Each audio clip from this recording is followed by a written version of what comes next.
불교와 함께라서 더욱 즐거운 토크 콘서트. 세상을 보는 눈.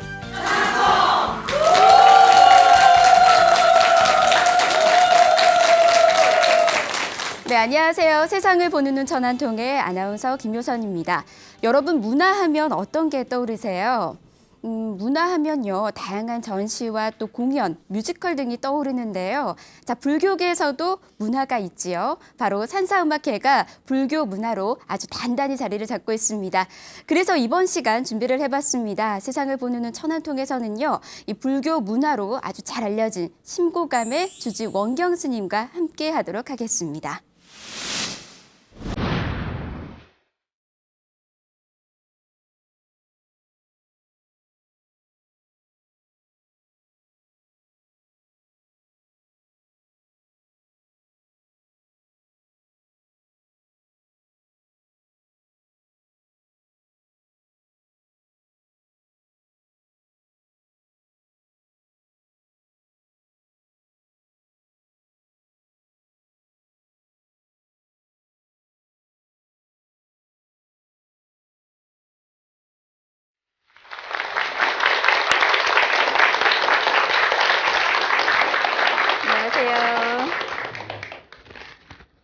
네, 안녕하세요. 스님 반갑습니다. 네, 반갑습니다. 아유, 스님 요즘 날씨가 정말 무덥습니다. 요즘 어떻게 지내시는지 먼저 근황부터 여쭤볼게요. 네, 역시 더웁게 지냅니다. 네. 저희 신고감은 산바람이 시원한데요.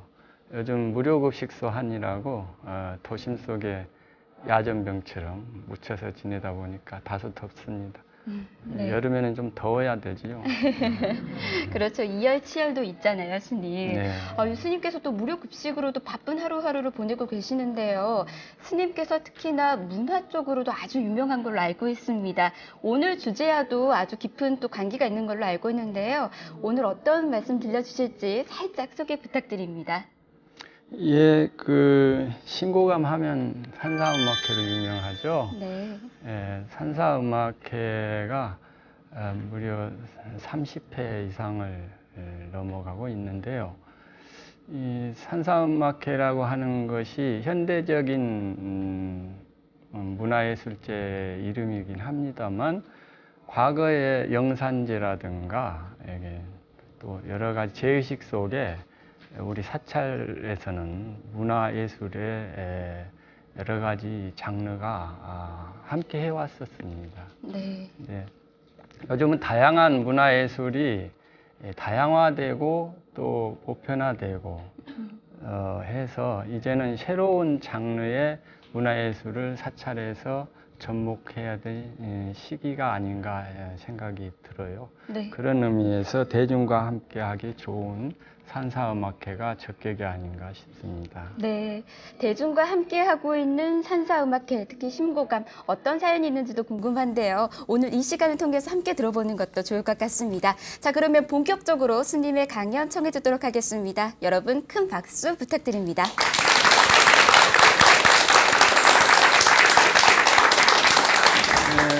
우선 신고감부터 소개해 드릴게요. 신고감 하면은 기쁠 심자, 고울곡자, 암자, 암자, 심고감입니다. 얼마나 깊길래 신고감이라고 했나. 물론 오시면은 도심 속에 가까운 북한산 정취를 느낄 수 있기 때문에 아주 심곡처를 방불케 합니다. 그러지만 진정으로 신고감의 의미는 유마거사님께서 어느 도량에서 오십니까 하니까 청정한 마음의 도량에서 옵니다 하셨거든요. 그렇듯이 어느 곳이 되었건 간에 깊은 산사의 정취를 느끼면서 고요한 마음이 되면 바로 그것이 심곡처가 아닌가 싶습니다. 신고감은 산중 정취가 깊은 고요가 깃들기 때문에 신고감이라 그렇게 소개를 드립니다. 신고감이 산사음악회를 시작한 까닭은 말이에요. 이 천연 무대인 너럭바위가 하나의 인연을 주지 않았나 싶습니다. 왜 그러냐면은 산사음악회는 일반 음악회하고 다른 점이 있습니다. 어떤 다른 점이 있냐 하면은 일반 음악회는 무대라든가 전문적인 어떤 시설을 다 구축해야만이 음악회가 이루어지는데, 이 산사라는 천연의 자연의 아름다움, 천연적인 자연의 아름다움이야말로 그대로 음악회의 하나의 배경이 되고 무대가 되는 것입니다. 그런 의미에서 일반 음악회와 산사음악회는 차별화가 분명히 있다고 할 수 있습니다. 그래서 신고감 하면 마당에 널널한 너럭바위가 있거든요. 그 바위를 보는 순간 저 위에서 문화 행사를 하기에 딱히 좋다라는 생각을 할 수가 있습니다. 그래서 천연적인 무대, 환경 이런 것이 바로 산사음악회 묘미가 아닌가 싶습니다. 제가 처음에 음악회를 한다는 발상을 했을 때 어느 전문가가 와가지고 스님 이렇게 하면 안 됩니다. 무대도 만들고 프랭카드도 걸고 해야 됩니다. 그렇지만은 저는 선뜻 동의가 가지 않았어요. 그렇게 되면 일반 음악회가 무엇이 다르겠느냐? 좀 더 산사의 정취를 줄 수 있는, 산사의 아름다움을 함께 할 수 있는 그런 환경 속에 음악회를 해보고 싶다 해서 그다지 꾸미지도 않았지만 그 너럭바위와 주변의 산세와 이런 것들이 다 조화롭게 이루어지면서 산사음악회가 시작된 것입니다. 그럼과 더불어서 음악회가 남다른 반향을 일으키게 되었던 것이죠. 그래서 천연의 아름다움을 지니는 것은 모든 사찰의 장점 아니겠습니까? 그 장점을 10분 살려서 음악회를 하는 것이야말로 산사음악회다라고 저는 여러분께 소개를 해드립니다. 그러면 산사음악회는 어떤 사상을 바탕으로 음악회를 한 것일까라고 생각할 수 있는데요. 저는 산사음악회를 불심자연 예술이 하나라고 이렇게 표를 내걸었습니다. 왜 그러냐면은 어느 사찰이나 불심과 자연은 늘 아름답게 구족되어 있지 않습니까? 거기에 이제 예술적 가치만 우리가 발견하고 함께 하면은 그대로 불심 자연 예술이 하나가 되고, 불심은 참됨이 되고, 자연은 착함이 되고. 왜 착함이 되냐면요, 사상이나 계층이나 종교를 초월해서 자연의 아름다움 속에서는 하나가 됩니다. 그래서 착함이 되고, 그리고 예술은 아름다움이 됩니다. 근데 예술적 가치 하면은 사찰이 지니는 예술적 가치는 너무나 방대해요. 왜냐하면은 첫째, 건축으로서 아주 빼어나잖아요.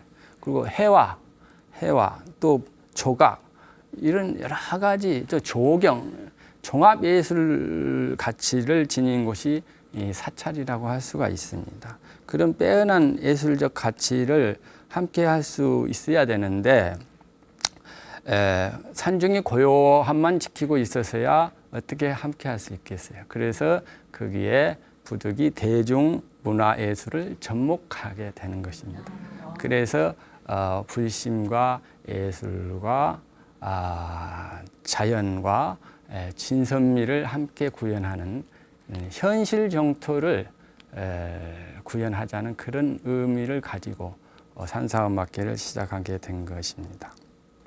처음에는 사찰에서 무슨 떠들썩하게 음악회냐라고 하지만은, 사찰이 너무 고요함만 1년 내내 지키고 있으면 대중과의 소통이 어렵지 않습니까?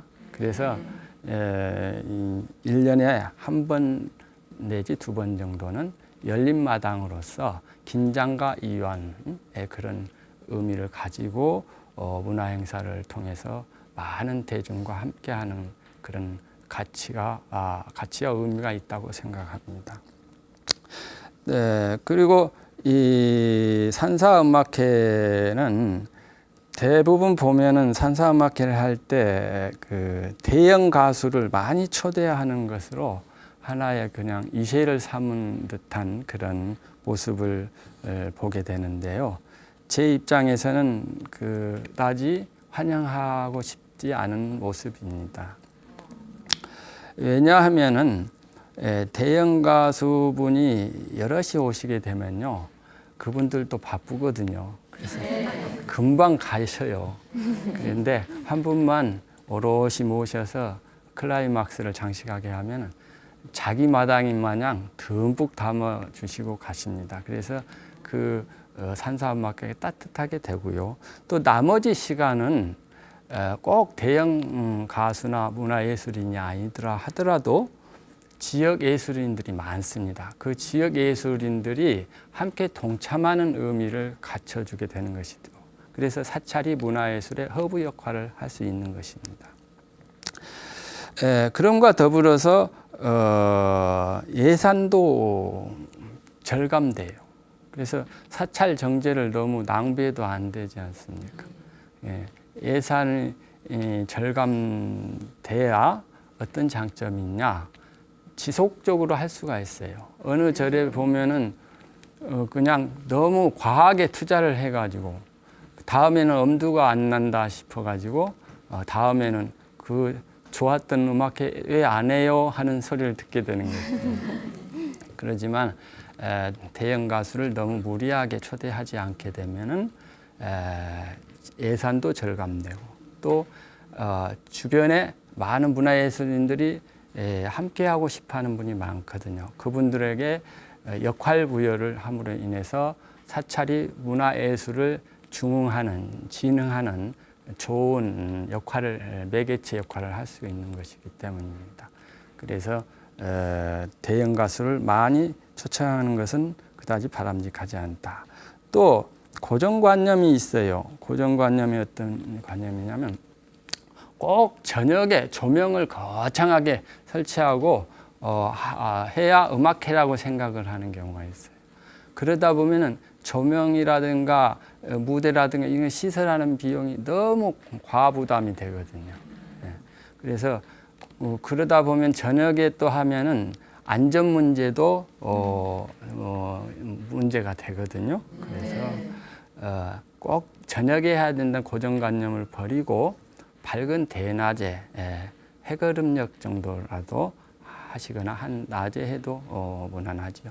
그렇게 시간 개념을 너무 고정관념을 가지시면 안 된다는 생각을 해봅니다.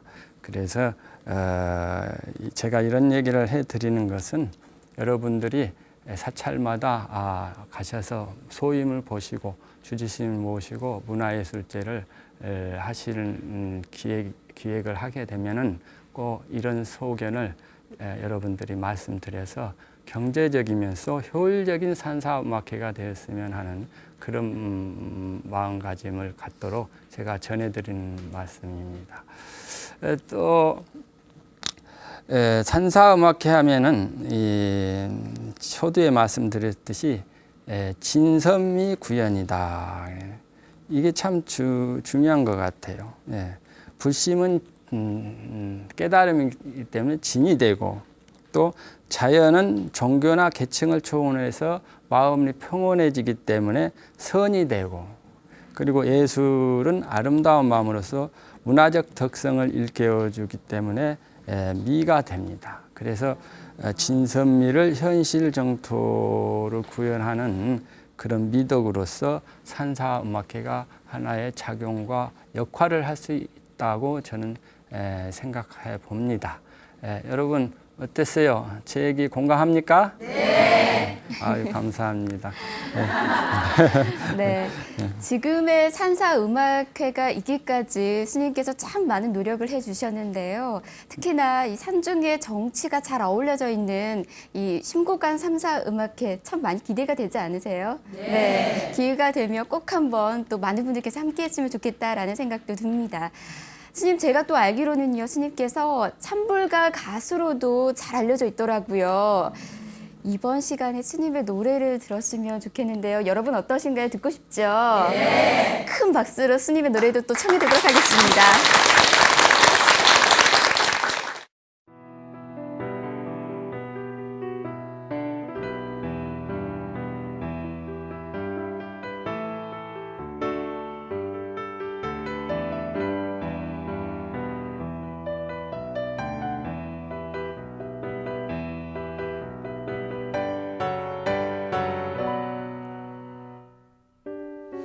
올 것은 오고 갈 것은 가리라.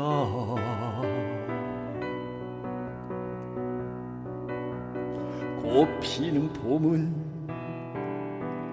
굳이 부르지 않아도 때 되면 절로 찾아오는 것처럼 입지는 가을은 굳이 보내지 아니하여도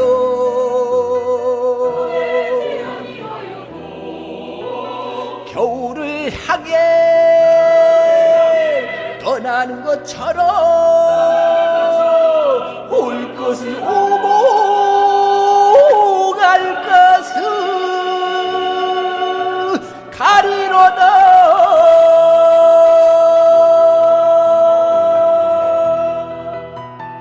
오시리는 오고 가시리는 가시리라.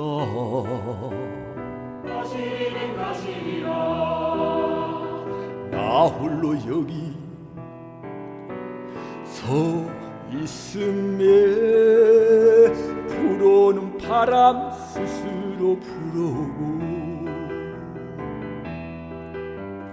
떠나는 바람 스스로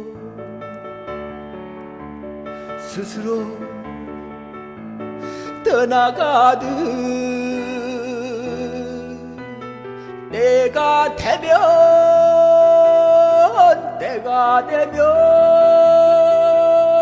오시리는 오고 가시리는 갈 것이로다.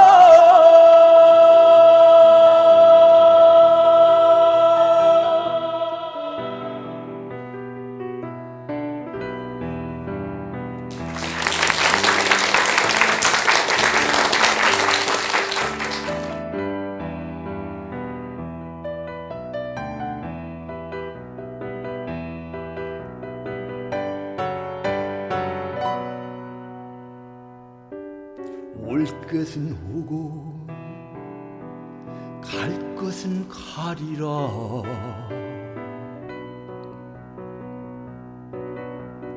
꽃 피는 봄은 굳이 부르지 않아도 때 되면 절로 찾아오는 것처럼 입질은 가을은 굳이 보내지 아니하여도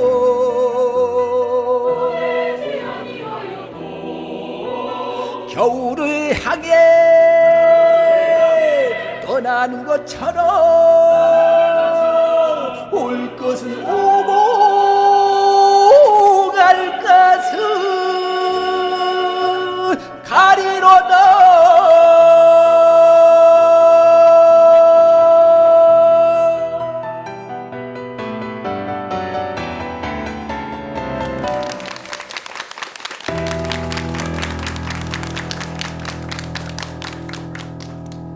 네, 노래 잘 들으셨어요? 네.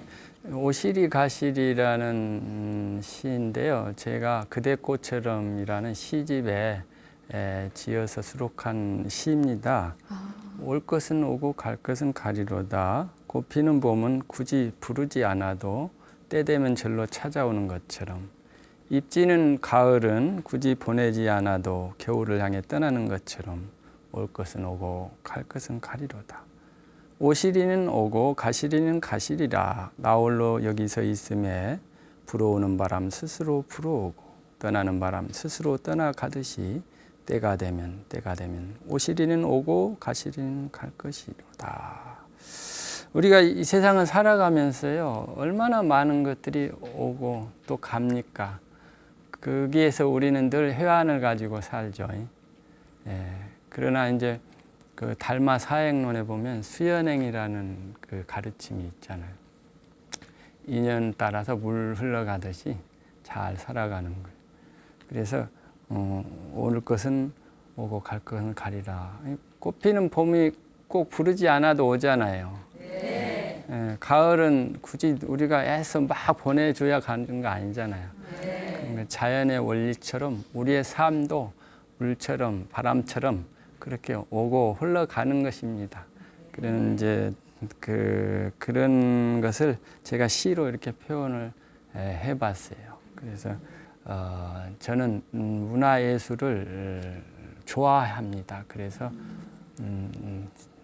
시절 인연 따라 노래 부르게 되면 노래도 하고 또 출가하기 전부터 시작하는 시를 짓는 공부를 해왔기 때문에 또 수행 생활 35년 세월을 살아오면서 소외가 일어나면 이렇게 시로서 제가 이렇게 표현을 해봅니다. 그러다 보니까 오시리 가시리라는 요즘 멋진 노래가 이렇게 나왔네요. 여러분들이 많이 들어주세요. 네. 그럼과 더불어서 저는 이제 전통 예술을 무척 좋아하고 또 그 계승하기를 좋아합니다. 그래서 제가 명실공히 소림무공의 전수자입니다. 거창한 것 같지만 그렇지는 않아요. 왜냐하면 요즘에는 운동 문화가 승속관에 다 보편화됐잖아요. 그런데 스님이 골프를 칠 수도 없고요. 또 공을 찰 수도 없어요. 그러다 보니까 우리나라의 중국 문화혁명 당시에 소림사 무술이 다 말살됐을 때 화엄선사라는 소림사 무술 전수 스님이 계룡산으로 피난 오셨어요. 그분이 어린 조카 스님에게 무공을 전수시켰는데 허주 보원선사십니다.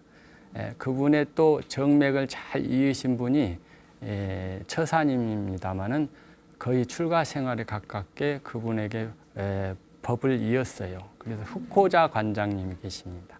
그 흑호자 관장님께 제가 나안장봉과 장려권을 전수받았습니다. 그래서 왜 스님이 그런 무공을 다 하신가 싶지만은 우리 인간은 심신을 가지고 살잖아요. 마음만 건강해서 되지는 않아요. 몸도 더불어 건강해야 되거든요. 그래서 심신의 조화를 위해서 운동을 굳이 한다라면 전통 문화를 계승하는 소림무공이 좋겠다 해서 제가 나안장봉을 전수받았는데 아마도 스님 중에서는 제일 잘 봉을 다루지 않을까 자부합니다. 그 괜한 말씀 드리는 거고요. 어쨌든 이 무공을 하는 의미는 문물을 겸비하고 강함과 부드러움을 조화롭게 하고 그런 것이 수행의 일환이라고 생각합니다.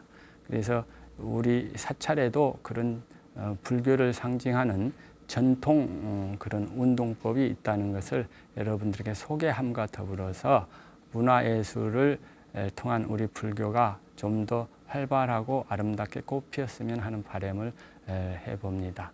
여러분 어떻습니까?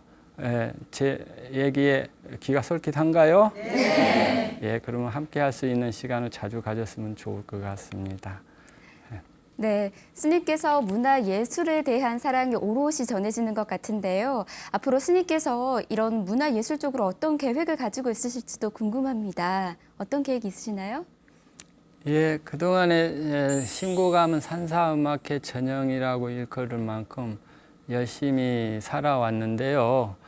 신고감이 지니는 지역적인 특성이랄까요? 마치 선시를 방불케 하는 그런 조화로움이 있다고 생각을 합니다. 선시에 보면 고고정상립 심심해정이라는 그런 선시가 있어요. 높고 높을 때는 산 꼭대기 정상에 서고 깊고 깊을 때는 바닷속 깊은 곳에 들어가는 것 같이 고요하다는 거죠.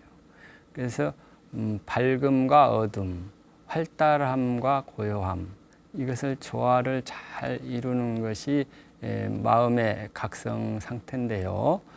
신고감은 마치 그런 것을 잘 표현하는 것처럼, 표상처럼 깊은 곳이면서도 활달해요. 예. 그래서 그곳에 오시면 누구나 그 환희심을 내는데, 단지 단점이라고 하면은 너무 부유하지가 않아서 불사가 잘 안 돼 있다는 점이에요. 그래서 왜 불사가 그렇게 안 됐습니까? 궁금하잖아요. 너무 요즘은 대형주의를 치닫다 보니까 절을 크게 짓고 편하게 짓는 것을 좋아하는데, 신고감은 아담한 암자이기를 바라고 있습니다. 그래서 그것을 어떻게 자연과 조화롭게, 작지만 자연의 아름다움을 상실하지 않게 조화롭게 할 것인가, 이게 이제 저의 고민입니다. 그래서 이제 그런 불사를 아주 심도 있고 조신한 마음으로 접근해서 불사를 잘 이루어 놓으면은 이제 산사음악회에 오신 분들도 좀 더 사찰의 정치와 더불어서 예술을 향유하지 않을까 하는 그런 기대를 갖고 있습니다. 그리고 이 시라고 하는 것은 시선이려라는 가르침이 있지 않습니까? 시와 선의 경계는 하나다 이 말이죠. 수행을 하다 보면은 깨달음의 경계가 올 때마다 그 마치 탄성처럼 그 노래처럼 이렇게 이제 읊게 될 수밖에 없거든요. 그래서 이제 스님들이 깨닫게 되면 오도송이 읊어지고 하듯이 큰 깨달음이 아니다 하더라도 평시에 그 공부를 하다 보면 소회가 일어납니다. 그런 것을 자연스럽게 표현하는 것이 스님들의 시를 짓는 가치가 아닌가 생각합니다. 그래서 시선이려라는 표현을 들 수가 있는 것이죠. 그래서 서산대사께서도 대단한 시인이시거든요. 그래서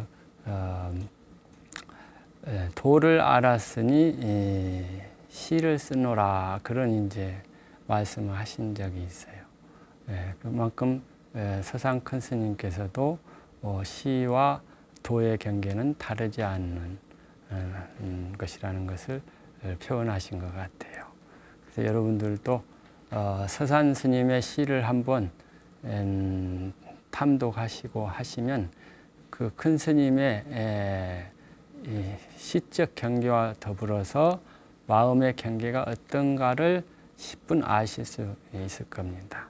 제가 수필 안에 그런 표현도 적은 바가 있는데, 서산 큰 스님의 열반송 중에 화중생년이라는 표현도 있거든요. 화중생년. 불꽃 속에 연꽃이 핀다. 연꽃이라고 하는 것은 꼭 그 자연의 화초로만 피는 게 아니라 늘 우리가 자비로운 마음을 내는 순간에 자비의 연꽃이거든요. 또 우리가 아름다운 미덕을 쌓으면은 그런 미덕의 연꽃이 피는 겁니다. 그래서 이제 그 우리 제의식의 전반을 서산 큰 스님께서 다 이게 의식 체계를 갖췄다는 설이 있거든요. 그래서 의식 체계에 보면은 자광조처 연화출이라 자비로운 마음으로 비춰보면 바로 연꽃이 피는 것과 같다 그랬습니다. 해안관시 지옥공이라 지혜로운 마음으로 세상을 관찰하면은 지옥 세계가 마냥 사라진다, 공해진다라는 거예요. 그래서 이제 우리 제의식에 이제 늘 나오는 그 가르침입니다만은 다 이게 서산 큰 스님의 풍부한 시적 표현과 더불어서 법력이 담긴 그런 개송이라고 할 수가 있겠습니다. 그래서 여러분들이 가끔 책을 보실 때 서산 큰 스님의 시의 세계에 대해서도 한번 탐독해 볼 만하다고 저는 소개해 드리는 바입니다. 그래서 저는 신곡암에 있으면 가끔 동료 시인들이 찾아오는데요. 아, 이곳에 계시면은 저절로 시가 나오겠네요. 이래요. 그래서 그런지 시라고 하는 것은 절사자의 말씀원자잖아요. 예? 그래서 사찰의 진위는 공덕이 바로 그런 게 아닌가 싶어요. 사찰은 우리에게 아름다운 덕성과 또 깨달음을 주는 곳이 사찰입니다. 그래서 사찰 참배한다고 하는 공덕은 바로 그런 의미가 있지 않을까 싶습니다. 여러분들도 사찰 참배 가끔 하시죠? 네. 더러 이제 사찰 참배하면 삼사순례 많이 하는데 삼사순례 공덕이 바로 그런 거 아닌가 싶어요. 무조건 가서 부처님께 절만하는 것이 대수가 아니라 가서 절과 더불어서 그 사찰이 지니는 그 고유한 그 정서 그리고 그 사찰이 창건된 어떤 사상 이런 것을 한번 돌이켜 보면은 여러분들이 살아가는데 많은 지혜의 하나의 원동력이 되리라 믿습니다. 더불어서 제가 무료급식소를 운영하고 있는데요. 그 무료급식소가 원래 원각사라는 큰 대찰이었어요. 서울 장안에 가장 아름답고 빼어난 절이 바로 원각사인데요. 그것이 바로 세조대왕께서 당신의 업장을 참여하는 의미에서 원찰로 원각사를 크게 창건을 하셨죠. 그런데 이제 안타깝게도 역사의 굴곡 속에서 연산군이라는 분에 의해서 사찰이 문을 폐사 지경에 이르렀다. 역사적인 현실이 지금 초래됐죠. 원각사 시층 석탑 하면요, 우리 탑 중에 왕탑이라고 해도 과언이 아니에요. 가장 높고 가장 아름답고 또 그 당시에는 보석에 준하는 희귀한 돌을 써서 조각을 하고 탑을 세웠는데 그것이 바로 대리석이었답니다. 아주 빼어난 대리석. 그래서 그 탑이 백탑이라고 불려져 왔었어요. 백탑. 탑이 장안의 가장 아름다운 탑으로서 하얗게 도심을 비추는 마치 파리의 에펠탑과 같은 역할을 해온 곳이 바로 원각사 10층 석탑입니다. 그래서 이 지금 원각사지 탑골공원에 건재한 이 원각사 10층 석탑을 여러분들이 한 번씩 참배하는 것도 큰 의의가 있다고 생각합니다. 지금 현재 무료급식소가 탑골공원 바깥에 임대 건물로 지금 쓰여지고 있습니다만 묘한 게 말이죠. 과거에 원각사가 건재했을 때 무료급식소 자리가 공양간터였대요. 그래서 그 당시에도 스님들이 수행을 위해서 공양을 하시고 또 일반 불자들이 와서 공양을 하셨듯이 지금 현재도 여러 가지 사찰은 없어졌지만은 그 부처님의 자비를 실천하는 그런 공양간터로서 이어져 오고 있다는 것은 이 인연법의 그 참 가치가 오묘하다는 것을 다시 한번 절감하지 않을 수가 없습니다. 앞으로 저는 신고감과 더불어서 문화포교 그리고 또 복지포교를 위해서 열심히 정진하도록 하겠습니다. 여러분 감사합니다. 네, 여러분 큰 박수 부탁드립니다.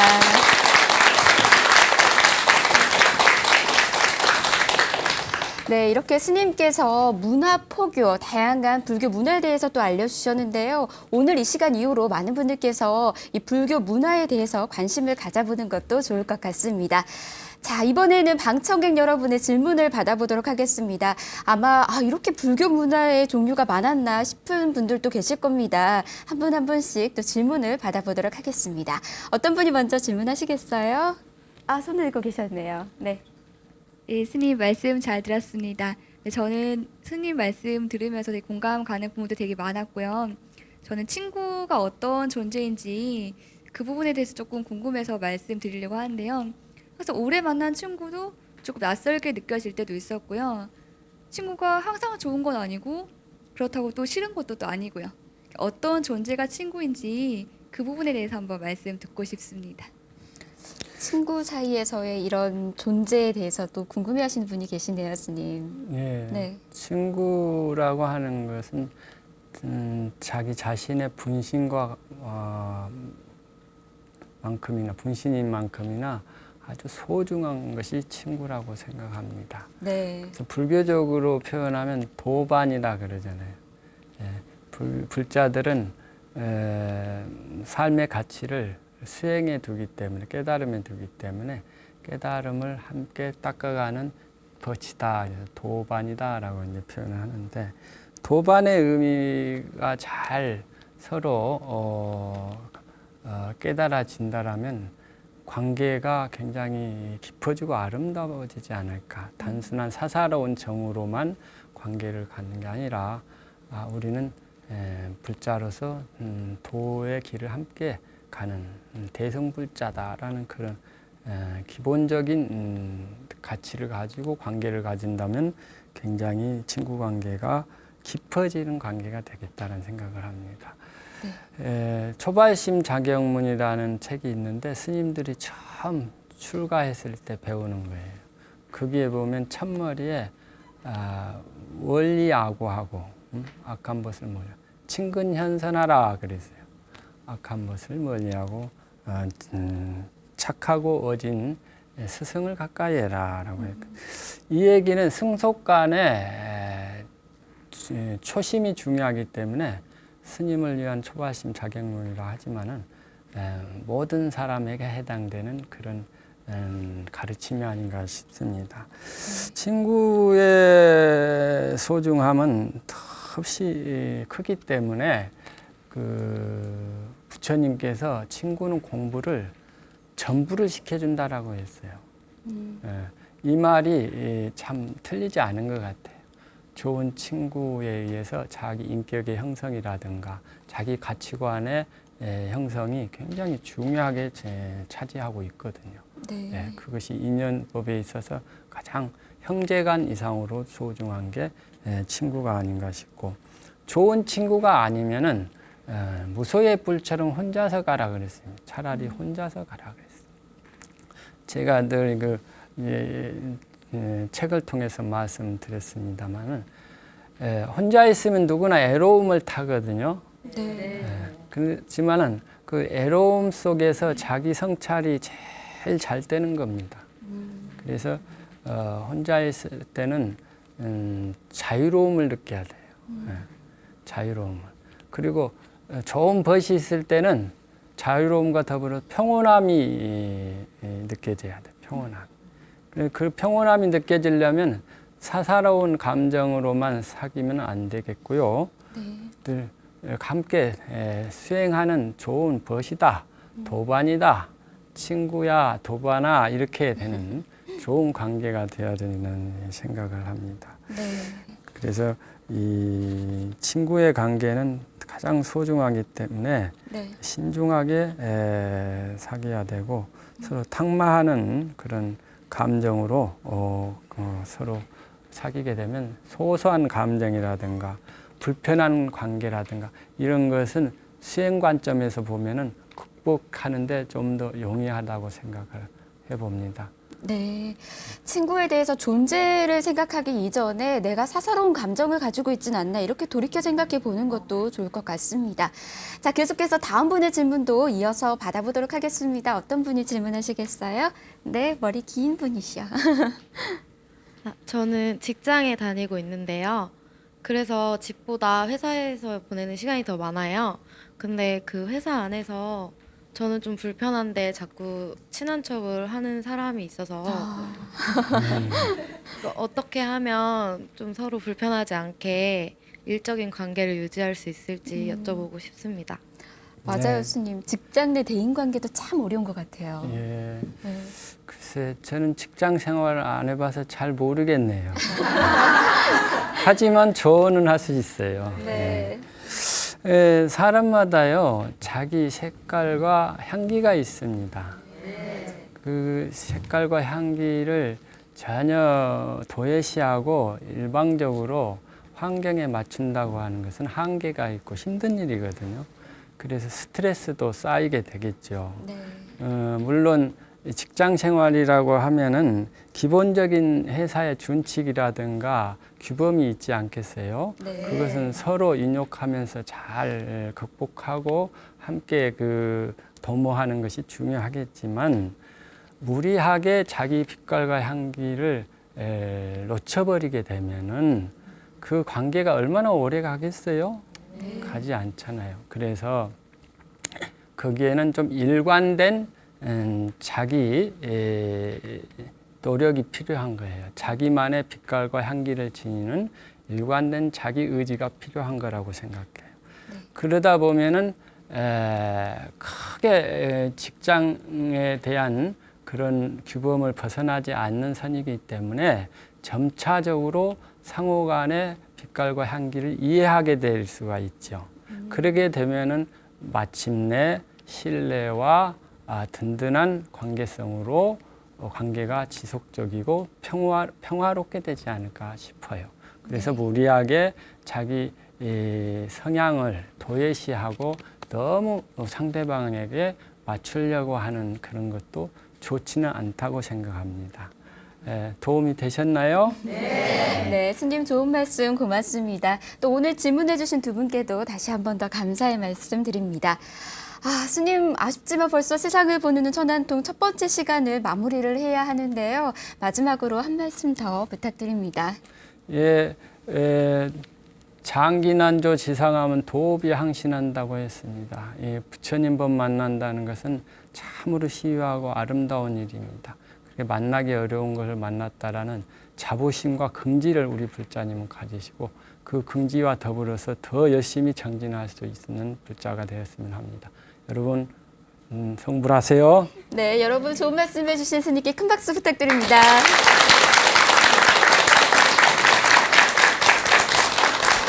네, 원경 스님과 함께한 세상을 보는 눈 천안통 첫 번째 시간 여러분 어떠셨나요? 많이 즐거우셨나요? 네, 스님과 함께 다양한 문화에 대해서도 불교 문화에 대해서 이렇게 알아볼 수 있는 시간이 됐는데요. 자, 다음 시간에는요, 스님께서 노인 무료 급식으로 세상을 밝히다라는 주제로 또 좋은 말씀 들려주신다고 합니다. 여러분 다음 시간도 많은 기대 부탁드립니다. 시청자 여러분 성불하세요.